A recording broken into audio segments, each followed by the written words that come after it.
अंग्रेजी teaching diary की तैयारी करने की बात कर रहे थे कि कैसे प्रिपेयर करें फाइनल लेसन की डायरी। इसी से संबंधित हमने 6 ऑब्जेक्टिव्स की बात की थी और उन 6 ऑब्जेक्टिव्स को लिखने का तरीका आपको बताया गया था।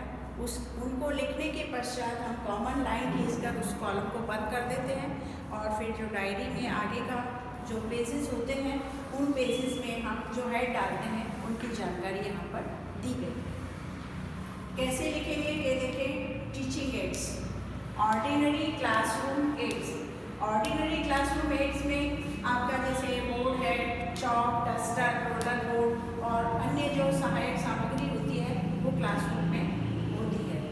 टॉपिक से रिलेटेड जो एड्स होती हैं वो चार्ट, मॉडल इत्यादि होती हैं। जो आपका टॉपिक है वो प्रोज से रिलेटेड है या पोएम से रिलेटेड है, ये उसके ऊपर डिपेंड करता है कि आपने मॉडल लिया है कि चार्ट लिया है या अन्य किसी चीज़ से आपने उसको बताने का प्रयास किया है। इस टॉपिक को लिखने के बाद में हम नया हेड डालते हैं जिसको हाईलाइट करना होता है इसी की तरह से। ये है टीचिंग मेथड्स। मेथड्स तो बहुत सारे होते हैं लेकिन उनकी सहायता के लिए हम अलग अलग चीज़ों को अपनाते हैं जो हमारे प्रोज और पोएम के अकॉर्डिंग होते हैं।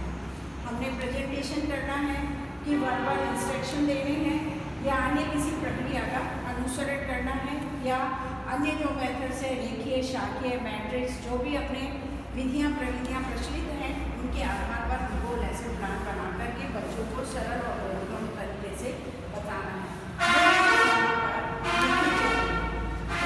कैसे करना है।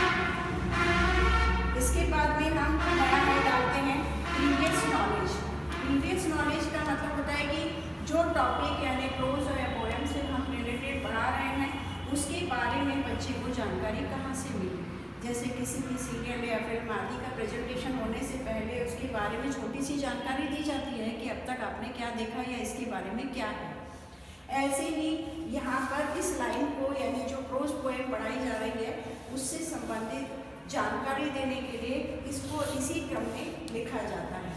जो क्रम यह है, students have general knowledge on the basis of previous classes, यानी पिछली कक्षाओं के आधार पर उनको ये मालूम है कि गद्यांश क्या है और पोएम क्या है। फिर इसको हम 2 कॉलम में विभाजित कर देते हैं इंट्रोडक्शन को, जिसमें ये फर्स्ट कॉलम के अंतर्गत प्यूपिल टीचर एक्टिविटीज़ लिखी होती है और दूसरे कॉलम में स्टूडेंट्स एक्टिविटीज़ लिखा होता है। इस एक्टिविटीज़ को लिखने के पीछे ये होता है कि जो प्यूपिल टीचर यानी छात्र अध्यापक हैं वो प्रोज पोएम जिससे भी रिलेटेड कार्यक्रम को कर रहा है, समझाने के लिए आगे बढ़ रहा है स्टेप बाय स्टेप, उसके प्रति विद्यार्थी किस तरह का क्रियाएं कर रहे हैं या किस तरह का रिएक्शन दे रहे हैं। इसके अंतर्गत जो प्रश्न बनाए जाते हैं वह कम से कम 1 से 3 तक होते हैं और ज़्यादा से ज़्यादा 5 और 7 तक हो सकते हैं। उसके लिए भी हम विविध विधियों का प्रयोग कर सकते हैं जो प्रोज और पोएम से रिलेटेड होती हैं।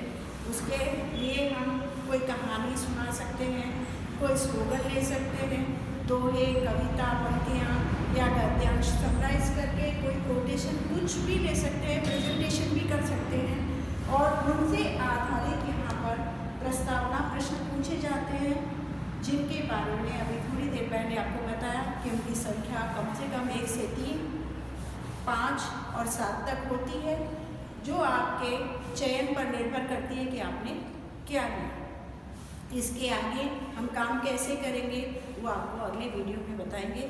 तब तक के लिए